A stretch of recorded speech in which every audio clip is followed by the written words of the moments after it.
Hindi hadlang ang kahirapan sa pag-abot ng pangarap. Ito ang payo ni Cadet First Class Jessie Ticar, valedictorian ng Philippine Military Academy, si Club Laya Class 2025, nag-graduate sa Sabado. Isa si Ticar sa 266 na kabuang bilang ng mga kadeteng magtatapos, 212 ay lalaki, 58 naman ay babae. Ayon kay Ticar, nagkaroon siya ng lakas ng loob na pumasok sa PMA noong nagkasakit ang kanyang amang taxi driver at hindi na makayanang makapaghanap buhay para matustusan ang kanyang pag-aaral. Payo niya sa mga kabataan, huwag isipin ang kahirapan ng buhay dahil hindi balakid para abutin ang mga ninanais sa buhay. As the graduation approaches, Ma'am, I feel a mix of pride, gratitude, and excitement.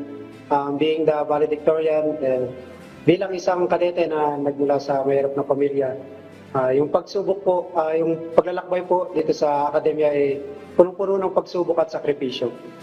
Ngunit nakikita ko naman na ngayon yung bunga ng mga sakripisyo at nakikita ko ito hindi lamang tagumpay ko, kundi bilang isang inspirasyon sa mga kabataan na nangangarap at naniniwala na hindi hadlang ang kahirapan sa pag-abot ng pangarap.